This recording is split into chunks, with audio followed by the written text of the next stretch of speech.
If you don't like to read, you haven't found the right book. C'est du bon anglais ça. On se calme, tu n'as pas un bon niveau en anglais. Continue tes vidéos en français. Salut à toi et bienvenue sur cette chaîne. Je suis Abdou. Ici, on parle des habitudes de productivité et on s'aide à devenir meilleur. Aujourd'hui, je voudrais te parler du Book Club, une série de 10 vidéos où nous allons faire ensemble le résumé de ces 10 livres que tu as vus sur la miniature.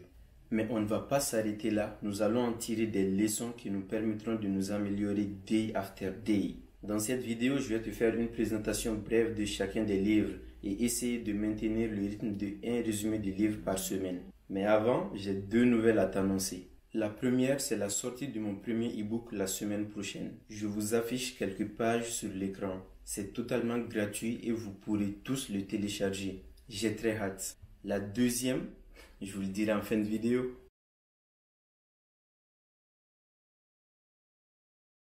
Sans plus tarder, nous allons commencer par le livre Atomic Habits de James Clear. Chaque action que vous entreprenez est un vote pour le type de personne que vous souhaitez devenir. C'est le livre par excellence pour comprendre le fonctionnement des habitudes. Dans son livre, James accompagne le lecteur dans un changement progressif avec des histoires comme le British Cycling, une histoire que j'ai partagée avec toi dans ma dernière vidéo sur les habitudes, les histoires sur Twyla Sarp ou encore Gary Ulsman. D'après lui, pour changer nos habitudes, 4 étapes sont essentielles: le signal, le désir, l'action et la récompense. Nous allons développer chacun de ces points dans la vidéo sur le résumé complet du livre. En deuxième position, je voudrais te parler du livre The Magic of Thinking Big, une vraie machine de guerre. Ceux qui croient qu'ils peuvent déplacer des montagnes le font. Ceux qui croient qu'ils ne peuvent pas, ne peuvent pas. L'une des choses avec ce livre est de simplement nous amener à penser plus grand. Et les principes enseignés nous permettent ensuite d'agir en grand. Le livre parle de 3 idées clés. Penser grand. Si tu te fixes une ligne d'arrivée de 100 mètres, tu n'atteindras jamais les 1 km ou les 10 km. Valorise ta personne et crois en toi-même. Beaucoup de gens se sous-estiment et ne croient pas qu'ils peuvent accomplir des choses exceptionnelles s'ils se donnent les moyens. Henry Ford disait que tu penses que tu peux ou que tu ne peux pas. Dans les 2 cas, tu as raison. Passer à l'action. Comprendre que penser grand est une grande étape, mais ce n'est que la première. Donc l'idée derrière, c'est de nous permettre à partir de ces pensées-là d'agir en grand pour pouvoir réaliser nos objectifs. Le 3e livre, c'est Make It Stick. Nous allons voir maintenant l'indispensable des étudiants, le livre qui nous apprend à apprendre, qui nous apprend la science d'un apprentissage réussi. Ce n'est pas seulement ce que vous savez, mais la façon dont vous pratiquez ce que vous savez qui détermine dans quelle mesure l'apprentissage vous servira plus tard. Ce livre nous apprend que la relecture et certaines méthodes d'apprentissage connues ne sont pas efficaces, car ne conduisent pas à la maîtrise de la matière.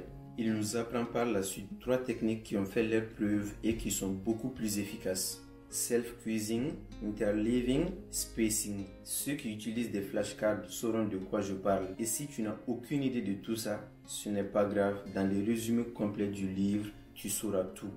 Donc si pas encore abonné, c'est le moment. Le 4e livre, c'est Make Time. Sachant que l'individu moyen passe plus de 4 heures par jour sur son smartphone et plus de 4 heures encore à regarder la télévision, le divertissement est bel et bien devenu un job à plein temps. La méthode Make Time est un guide pratique de la productivité qui présente à peu près 80 tactiques pour un meilleur usage de la technologie. Les auteurs proposent une stratégie à 4 étapes pour regagner notre temps, se protéger des distractions et faire des choses qui nous tiennent à cœur. Highlight, Laser, Energize, Reflection. Highlight, démarre ta journée en choisissant un objectif principal. Laser, chassez les distractions pour donner du temps à votre highlight, votre priorité. Energize, utilisez votre corps pour recharger votre cerveau. Reflection, régler et améliorer votre système. C'est une pépite aussi et on reviendra dessus. La plupart de ces livres sont en anglais. C'est un moyen pour moi d'améliorer mon vocabulaire et mon niveau en général. Le 5e livre est Relentless. Voici la clé. Je ne vais pas vous dire comment changer. Les gens ne changent pas. Je veux que vous fassiez confiance en qui vous êtes déjà et que vous arriviez à cette zone où vous pouvez exclure tout le bruit, toute la négativité, la peur, les distractions et les mensonges et réaliser tout ce que vous voulez dans tout ce que vous faites. les livres de Grover, l'entraîneur de Kobe Bryant et de Michael Jordan. C'est lui qui a dit « Tu continues quand tout le monde abandonne. Tu t'épanouis sous la pression et tu ne laisses jamais tes émotions t'affaiblir. » Dans ce livre, il partage les traits essentiels qu'avaient tous les grands sportifs qu'il a coachés. Relentless nous montre comment faire confiance à notre instinct et entrer dans la zone. Comment contrôler et s'adapter à n'importe quelle situation. C'est un livre rempli d'histoires inédites qui nous montre comment même les meilleurs s'améliorent et comment nous pouvons aussi. Deep Work, l'hypothèse du travail en profondeur. La capacité d'effectuer un travail en profondeur devient de plus en plus rare au même moment où elle devient de plus en plus précieuse dans notre économie. En conséquence, les quelques personnes qui cultivent cette compétence puis en font le cœur de leur vie professionnelle prospéreront. C'est un livre qui est vraiment génial, l'un de mes meilleurs. L'idée principale du livre est que les choses qui te feront vraiment avancer, les choses qui te tiennent vraiment à cœur et qui te sont chères, sont ces mêmes choses-là qui te demanderont plus de concentration, qui te demanderont plus de réflexion et plus d'action derrière. Il nous propose 4 philosophies de Deep Work: monastique, bimodal, rythmique et journalistique. The Power of Now. Le pouvoir sur les autres est une faiblesse déguisée en force.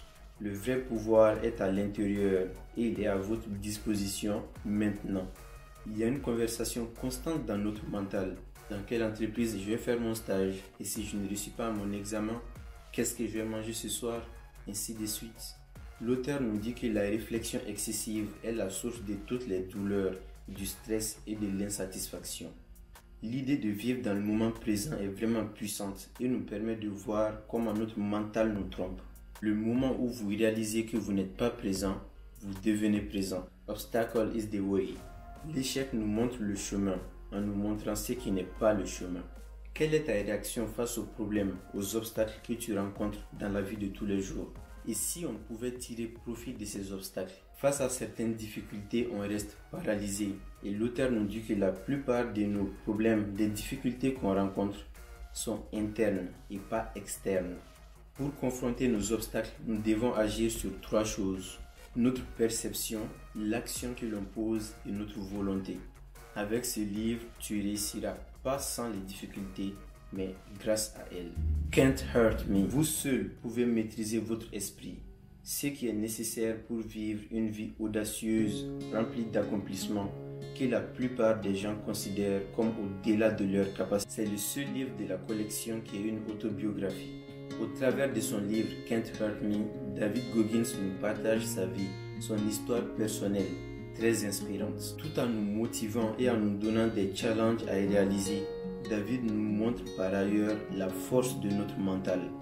Il nous prouve à quel point l'être humain peut être physiquement et psychologiquement fort. Tu as sûrement dû voir une de ses vidéos sur Internet, The Psychology of Money. Utilisez l'argent pour prendre le contrôle de votre temps, car ne pas avoir le contrôle de votre temps est un frein si puissant et universel au bonheur.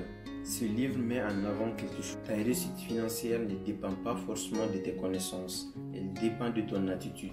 Or, l'attitude n'est pas quelque chose que l'on apprend facilement, même quand on est très intelligent. Dans le livre Psychology of Money, son auteur Morgan partage avec nous 19 histoires courtes qui nous permettent de voir les questionnements que l'on se fait de façon singulière chacun de nous sur l'argent. Cependant, il nous aide à comprendre l'un des sujets les plus importants de la vie humaine. Et voilà. Alors, la deuxième annonce, je vais aller au Sénégal à Dakar pour un mois de stage tout le mois d'août.